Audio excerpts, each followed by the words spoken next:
He's just a very, very kind, sensitive soul that has a very strong sense of justice and a very quick temper, and a need to make his past right in order to convince himself that his own past doesn't hurt as much. But in actuality, he needs to learn that his past is messy, and so is everyone else's, and that he can't exactly fix all of it, and that sometimes it's okay to let the past be bad, that there's always going to be those in your present moment that will make it brighter, or even just the present moment has a lot of wonder in it in and of itself, and it's not necessarily that you need to go and fix all of the issues in the past in order for the present to be worth living, which is something I very much needed. So thank you, Linklick, for helping me with that. Anywho, Cheng is, I'm sorry if I butcher the pronunciation.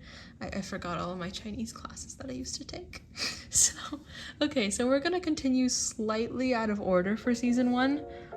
Writers craft their stories in iterations and long nights, so I'd assume direct arts string themselves in differing episodes and aren't the most linear process in existence. It's a mess, I know. Hopefully I can consolidate it all in the end. Okay, so we're gonna skip episode 1, we're gonna go straight to the Noodle Ladies, episode 2. Yu Xia and Lin Zhen act as direct parallels to Lu Guang and Cheng Xiaoshi. One might think that Lin Zhen, with her quiet, mellow nature and her upkeep of the shop itself, represents Lu Guang. Yu Xia, louder, impulsive, and stubborn, parallels Cheng Xiaoshi. The show itself supports this. Cheng Xiaoshi acts as Yu Xia, and Lin Jian poses as this mysterious secret keeper into the last dive. Cheng Xiaoshi, idealistic, sentimental, moral, if not ethical to a fault, possesses Lin Jian. Yu Xia, carried into the depths of her obsession with her dream, represents Lu Guang with this viewpoint. Now, the second half of this episode, most episodes of season 1 might have... Oh, okay. Now, as for like the paralleling second half, because I feel like a lot of the, at least in the season 1, a lot of the initial episodes in Link, I feel like are foreshadowing to something that will happen later on, because you have to view it with that plot twist at the end of season 2 and in the Yingdu arc where it's Lu Guang has to go back in time to save Cheng Xiaoshi from dying. So when you go back and view all of season 1 with that lens, then all of the parallels make a lot more sense. And so I wrote here that like now the second half of this episode, most episodes of season 1 have this sort of structure, we'll get to that later, might lie in the Yingdu arc, which reframes this episode. So, okay, clarification, I have not watched all of the Yingdu arc because, to be frank, I cannot watch all of Link. I had to pirate it the first time I watched it, and I can watch season 1 because some lovely soul posted it on Internet Archive, and I can watch the Chibi episodes because they're on the Bilibili website for free, but I cannot watch season 2, and I cannot watch the Yingdu arc. I watched half of the Yingdu arc because someone was posting it on YouTube and before it got taken down, so I know half of it. I got to the part where it's like episode 5 of the Yingdu arc where Cheng Xiaoshi is just like sobbing because of his past. Slight what's it called, slight tangent, but the Yingdu arc, I don't know, it's interesting because in the first season I think is probably the best one still, even now, because it's the most grounded and it's the most character involved. Season 2 is also really good, but it adopts a lot more of a darker tone, so everything does get a lot darker to Takupi's Original Sin levels of dark, I'd say. And it gets darker, it's less character focused, it has more like dark villains, and I'm like, okay, the tone is, it feels like a second season, like it feels like it gets darker. But the Yingdu arc then goes and is such a joyride, and it's great, but I'm like, you just did such a darker season. Why are you going back to doing like this? And the villains are very fun. They are very fun, but it's like they are, compared to the first season, they're very like evil, which is not necessarily I love it all, but I feel like the Yingdu arc is kind of tonally dissonant. It's still very fun. It was very fun to watch. There was a lot of funny moments. It was great. Like, I feel like they definitely the humor probably was the best it's ever been in the Yingdu arc, but you just came off with the second season being a lot darker. So, and this is supposed to be like the backstory, although they're now gonna do like season 3 where it has Luke Wang's backstory. Please have Luke Wang's backstory. I am begging. And then okay, so to be frank, I think if you want like a more tonally resonant version of the Yingdu arc, there's this fanfiction that's really, really good. It's called 3 Times the Charm, and I don't really want to spoil it, but it has like it does the whole Lu Guang and Cheng Xiaoshi went abroad arc, and it's a lot. It was written before the Yingdu arc was. It was written before the Yingdu arc was coming out, I think, but it posted while the Yingdu arc was coming out. So I think it's tonally makes more sense, and I feel like the backstory and like what is involved there, at least where we are with Link right now, I feel like that fiction makes a bit more sense. I'm not saying that the Yingdu arc was bad. It was fun, and it's good for that. Anywho, tangent aside. Okay, which reframes the episode as a callback, a thematic flashback, if you will. However, if the second half appears in a later season and then will act as foreshadowing, I'm leaning towards the second option simply because of the weight of the implication that has. Getting to that promise could be both a callback and this is Link, like they surprise us. Okay, I'm just gonna skip that part because it doesn't make any sense. I say all this to convey that hindsight will let me write a more thorough answer, but for now we have this. With Yuxia representing Lu Guang, we as the viewers receive some indications of Lu Guang's inner workings, which we get so few of. I'd like Lu Guang's backstory now, please. Lu Guang, both in the future and the past, gets carried away with the obsession of saying Lu Guang, both in the future and in the past, gets carried away with the obsession of keeping Cheng Xiaoshi alive. Eventually driving both I'm sorry, I'm very intent on trying to pronounce their names right. But even in Chinese class, they didn't care much about the way you pronounced it. They just had you speak it, but I would keep on being like, but it doesn't sound like Chinese though. It doesn't sound like Mandarin Chinese. I sound like just I'm speaking the English things, and what if I'm saying it wrong? I'm not saying with the tones right. And so then after watching Link, like I'm like, look how dynamic they're speaking. Look how interesting of a language this is. I want to speak like that. So not that I remember any of the Mandarin Chinese class, and I need to relearn it. And my Duolingo was crying. Anyways, continuing forward. Lu Guang, both in the future and in the past, gets carried away with the obsession of keeping Cheng Xiaoshi alive, eventually driving both Cheng Xiaoshi and Lu Guang apart. They'll get back together and get married, though. Please, Director Lee, I beg you. No, I'm like, they're so perfect. Okay, continue forward. I feel like it does like the dynamic of like happy one and more cold one, but secretly cares in a way that's not so secret to the happy one. It does it very well, but then Lu Guang also keeps secrets, and Cheng Xiaoshi is just like, okay, fine, you're smart, I trust you. I'm a very trusting person, and you're the one who's promised to stay with me, so I trust you. But with the earthquake arc, which I'm getting to, it's like, why would you do that? And Lu Guang's like, you were supposed to get out. You weren't supposed to eat more. You weren't supposed to find out. But then it's like breaking that trust. Anyway, I'm getting to that point. Okay, the earthquake arc. We're getting to the earthquake arc, and we'll do Emma later, I promise. Because, oh my gosh. No, I had this entire fanfiction idea that I never wrote. And I kind of want to get back into it now, but where it's like Emma and Cheng Xiaoshi become like best friends. Because they would be best friends. I feel like, maybe. Or Lu Guang and Emma could be friends. No. I feel like Emma, especially if it's not like an AU and like Cheng Xiaoshi did possess Emma kind of, and like saw the way her life goes. Yeah, I feel like they would be friends. And now I'm just having flashbacks to Takapi's original sin where Takapi possesses Marina.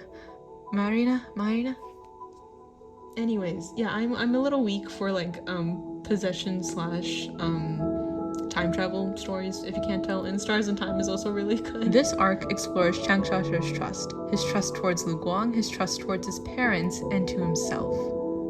Okay, this is what I get on like 4 hours. With Lu Guang, the trust cemented in episode 2, where Yuxia and Ninjin recovering their relationship paralleled how Lu Guang and Cheng Xiaoshi could also recover their relationship should anything happen to it. That showcases itself further. Cheng Xiaoshi trusts Lu Guang with this dive, even though something seems off about changing the past.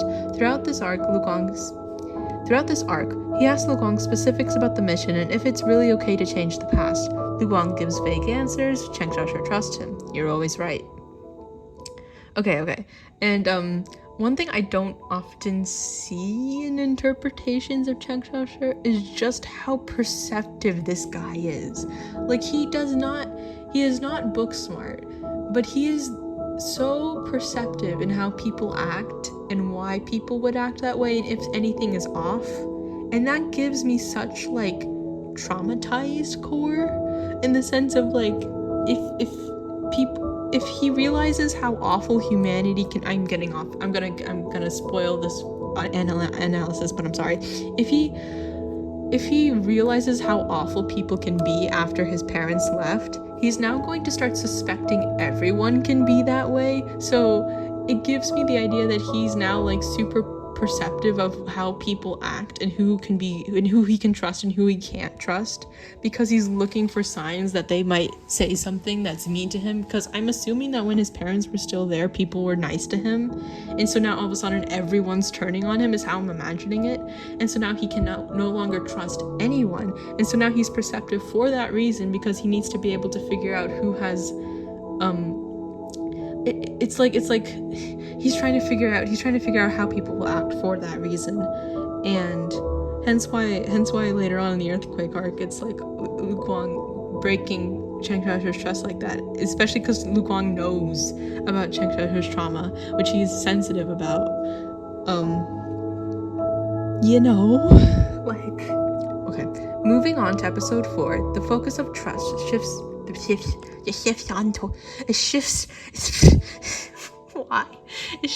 onto Cheng Xiaoshi's trust towards his parents. I wish I was bilingual. I feel like if I could just, like, switch languages, I might be able to, like, because everything has its own tonal cadence, you know? Like, Urdu sounds very, it has, like, a sort of cadence where, like, all of the ends of the sentences are weighted in, like, I'd say a more poetic way than English is, kinda. Because I'm familiar with any language you're familiar with, you're gonna think it's like versus, like, languages you don't know, I feel like. But at the same time, I feel like Urdu has a very listening to sounds from my mother tongue a lot has helped me in writing, just because of the way it is. I can, if I read my writing in the way that Urdu sounds, then I feel like my writing has a more rhythmic quality to it, if that makes sense. I'm gonna get back on topic. Anywho, moving on to episode 4, the focus of trust shifts onto Cheng Xiaoshi towards his parents, previously established in episode 1. He trusts his parents to return to alleviate him of his pain, and because of this, he won't accept their possible death. Okay, so now the Yingdu arc, I'm thinking, because I briefly watched episode 5, I couldn't even finish episode 5 before they took it off of YouTube. He doesn't trust his parents anymore as per the Yingdu arc, because he saw how they were. So is the Yingdu arc a different timeline? Or not?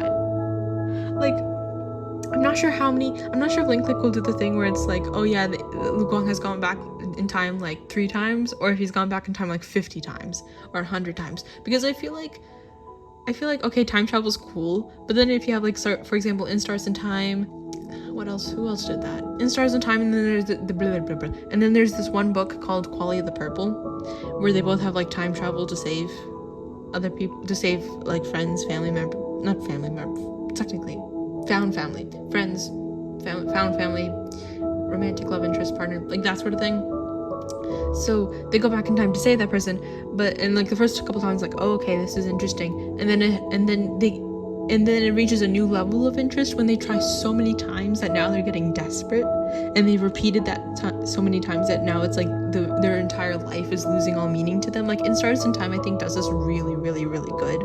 So I'm curious to see as to if Link Click will do, like, okay, you've gone back in time a couple of times, or no, you've gone back in time so many times that you're going crazy. I'm not sure. I think Lu Guang is, oh my gosh, because now I'm thinking of, like, the end of season 2 where Lu Guang is just, like, going crazy on the people. I don't know. I feel like Lu Guang wouldn't be as sensitive to Cheng Xiaoshi dying if he went back in time so many times. I feel like if he went back in time a couple of times, it makes more sense thematically. Question mark. I don't know. Okay. He trusts his parents to return to alleviate him of his pain, and because of this, he will not accept their possible death of his parents. Okay.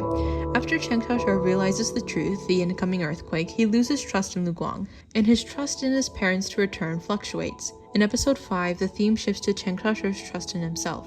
As he says to Emma on the bridge, Cheng Xiaoshi wishes to give others a perfect past. He has power, he has the ability to help others, he feels so much, so easily for the plight of others, and this belief that he can help them and give them a past he couldn't have allows him to hope for his own life, to live vicariously through others and avoid the apathetic depression that awaits him after accepting the truth. See post episode 5, once Cheng Xiaoshi accepts the truth that his parents are not coming back. No, because I'm thinking in the Yingdu arc. If it's the same timeline, then it kind of cheapens the earthquake arc. So it needs to be a different timeline. People on Tumblr are so much more smart about the timeline stuff. I'm just here for character analysis. Anyway, so after Cheng Xiaoshi accepts that his parents are not coming back, he's very much more apathetic and has to deal with like the visceral pain of just emptiness and being abandoned and losing trust in everyone at that point. So in avoidance of feeling that way, he is going to go and try to make everyone else's past perfect. That's his thing, in order to avoid feeling that way. It all relies on his trust in his own abilities to notice issues in others' feelings, to change the past or alleviate it as soon as possible so he doesn't have to feel their pain. Wow, previous me and right now me are on the same wavelength. I have never changed, actually. Okay. It's been like months since I've been in this hyperfixation. I'm back now. Yay! Okay. After the earthquake, he loses trust in his parents to return. Notice how he doesn't ask about them afterwards, focusing only on others and their relations, especially with their parents. Yeah, so like after the earthquake arc, he never asks about his parents ever again. He doesn't have any more faith in them coming back, which is so sad.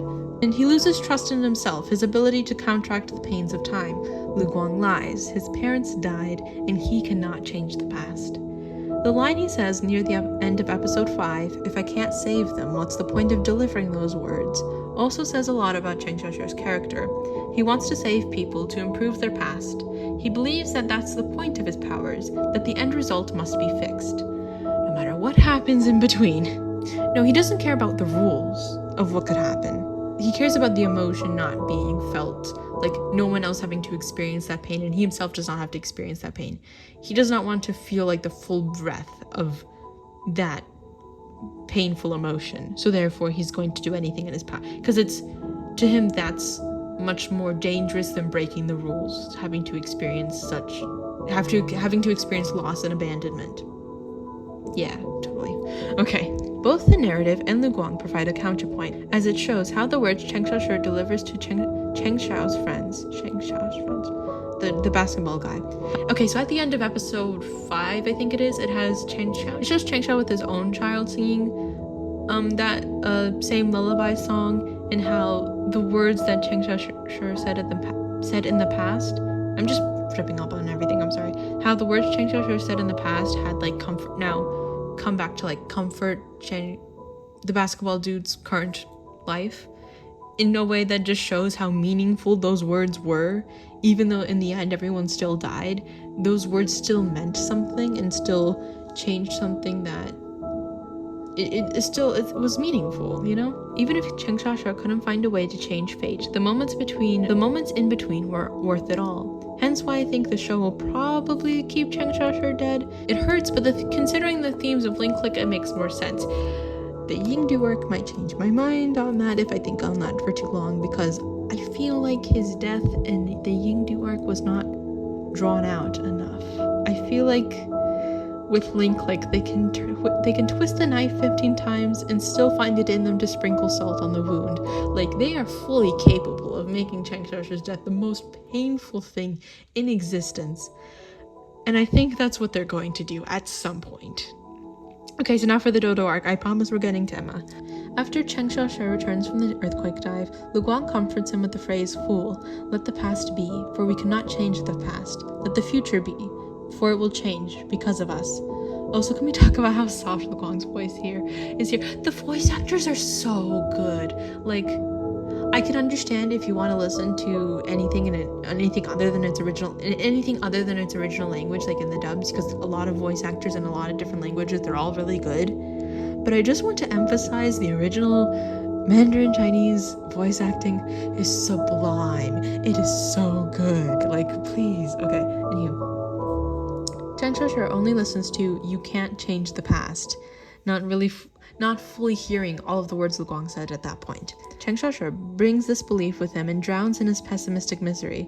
He doesn't talk to Lu Guang, the autism. He discourages Dodo's dad from finding his son.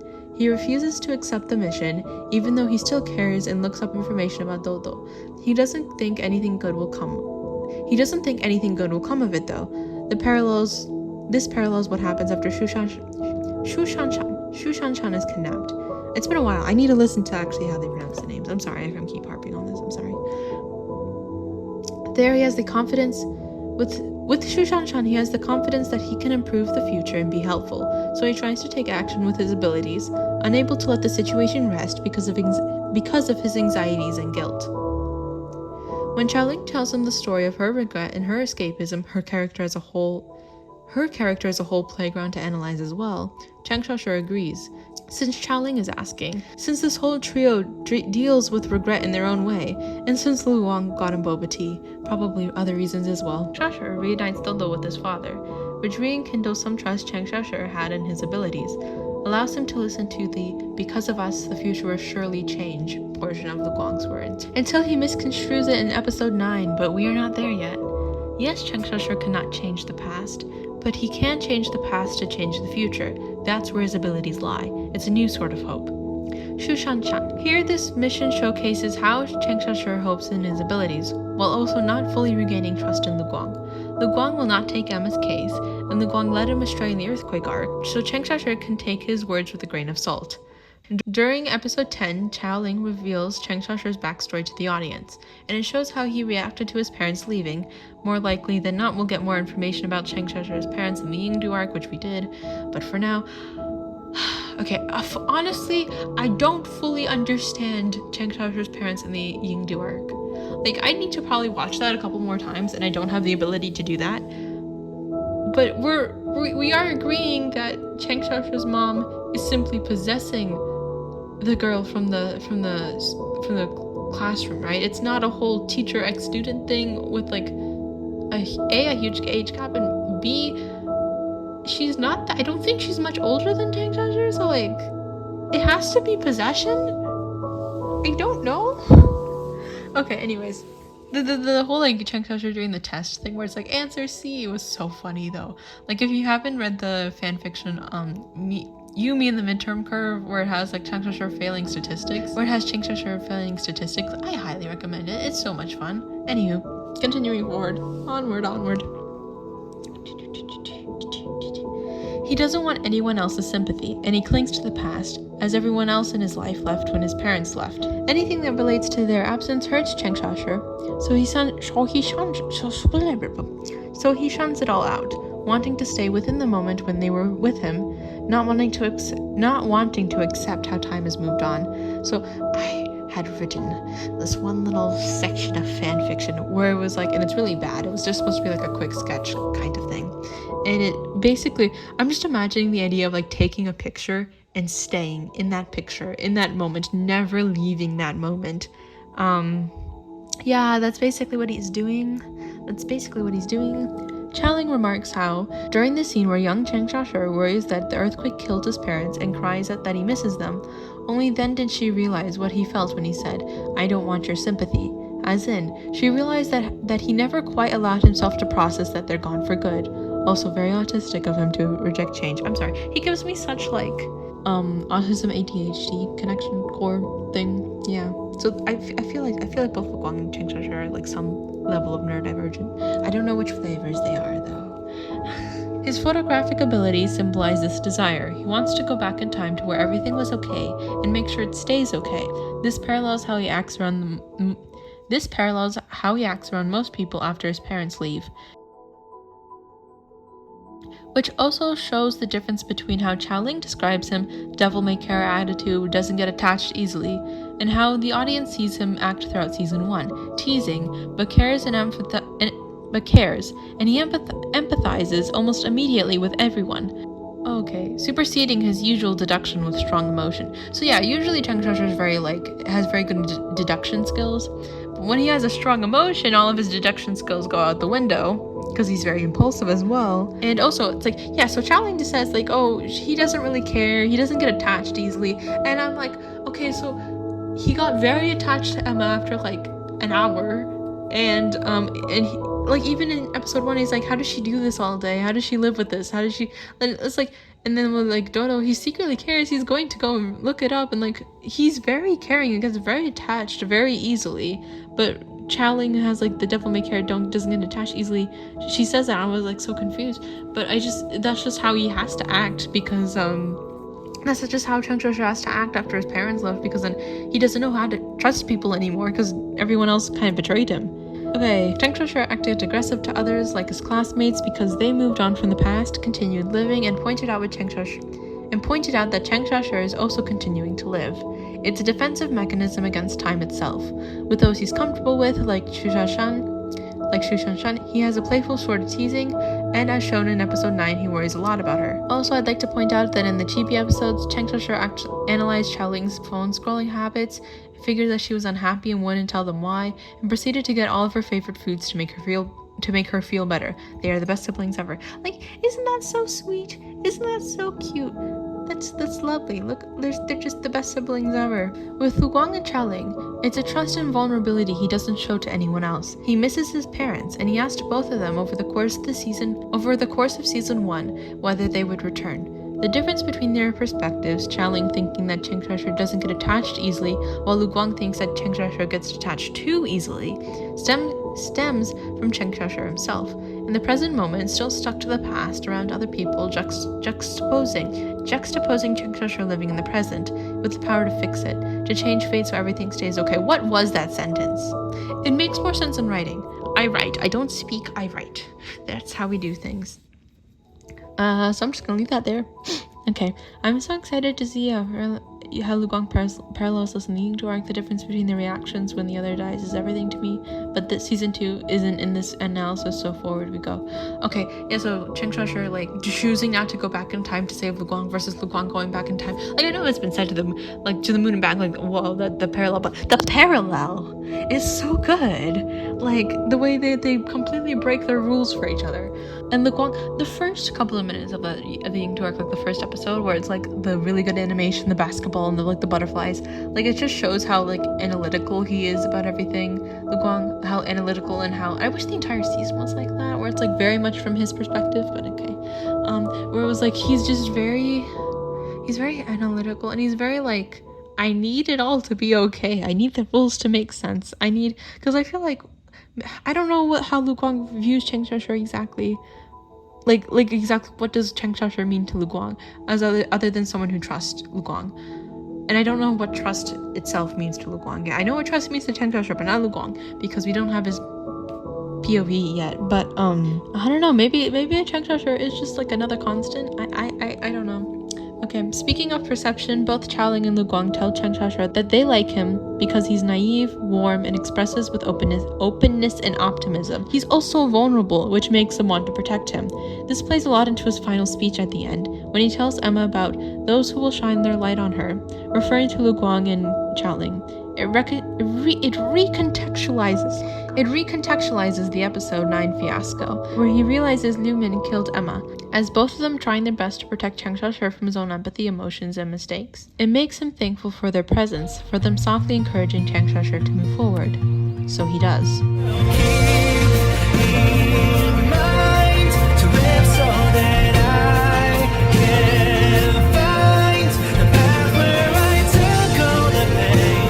但也终会遇见那些带着光的人。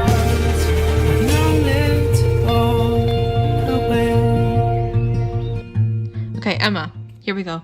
Here's the thing, because they have the first episode, and then they kind of like let her, what's going on with her, be a mystery kind of in the background, and then it comes to her front later on. So I'm gonna just put that all in one thing at the end. Emma represents both Cheng Xiaoshi and Lu Guang. Cheng Xiaoshi, most obviously, she misses her parents, time breaks her bonds, she misses her past, and in the 9th and 11th episodes, she also desires to change her past. She also encapsulates Lu Guang with the idea of ambition and obsession driving her and her loved ones apart. This might not show itself as obviously until later seasons. Another quick thing to mention, these episodes with Xu Shanshan and Emma show how Lu Guang always protects Cheng Xiaoshi from the consequences of his actions. Many people on Tumblr, very wondrous people, mention how this can stem from past timelines. How in previous timelines, Cheng Xiaoshi could have caused his own doom. This is tragic. I'm including it in my fanfiction. I never wrote my fanfiction. I might just talk about it. I think the ideas were interesting, so someone else can write it. I don't know. I thought it was pretty good. I was kind of proud of myself. So Emma represents Cheng Xiaoshi missing his parents and that he's not fully satisfied with his current life. They're foils of each other. Emma misses her parents because she left them. Cheng Xiaoshi misses his parents because they left him. Through Emma, Cheng Xiaoshi conveys his pain and hopes to give Emma the perfect past he never had. In episode 9, he wonders why his acts of kindness result in such consequences, mirroring the injustice of his own life. It's a culmination of past resentments. How Cheng Xiaoshi was never able to connect with others when he was little, how Emma suffered at the hands of Liu Min, how they both died missing their parents. It's here he realizes the effects of his clinging to his parents in his lonely past, on both others' happiness and his own. While in the trunk of the car, Cheng Xiaoshi realizes how his small attempt to reconnect Emma with her parents resulted in her death. And the truth of Lu Guang's words in the aftermath of the earthquake arc, don't try to change the past. Because of us, the future will surely change. He asks what Lu Guang would tell him to do then, which parallels the moment where his mother dies in the earthquake arc. When he says he's afraid of the dark, it's a moment of vulnerability that conveys how scared and abandoned he feels. That even after he tries and hopes for the best, he still ends up in the dark with his loved ones dying before him. When fighting Liu Min, Cheng Xiaoshi says, to deprive a person of their life is to destroy the happiness of so many more. Cheng Xiaoshi realizes this through living the others' lives, through seeing how their past actions affected their present, those they loved, and their future.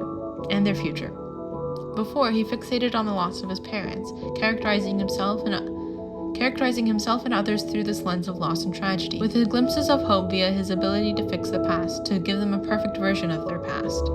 With Cheng Xiaoshi, this signifies that he paints an idealized version of his parents as a perfect life. As he goes through this season, he realizes the efforts and care of the people he does have, those around him. Cheng Xiaoshi tends to notice people's hardship, pains, or flaws. He empathizes with the parts of their past that aren't perfect. Through the dives, he sees people's relationships improving because of their efforts, that, despite their past, everyone works towards a better future. It helps him move on from his own burdens, seeing Xiaoling and Lu Guang as the people who care for him, the ones who shine light into his life. He might have lost his parents, but that doesn't mean he has to fix them to have a happy ending. My phone, not a happy ending. My phone ran out of storage.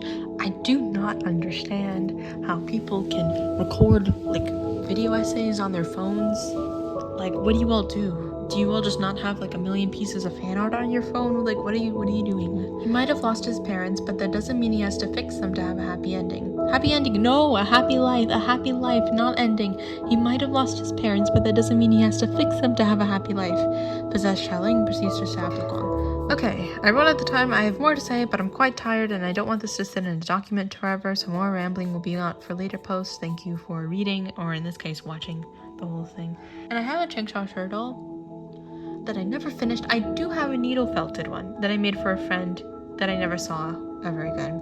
So I have a Cheng Xiaoshi, a tiny needle felted one, and then I have another Waldorf style Cheng Xiaoshi doll that I have not made clothes for or anything. I don't love sewing. I love needle felting. I don't love sewing though. Anywho, I'm probably gonna start watching season 1 over again, even though I watched it over 20 times at this point.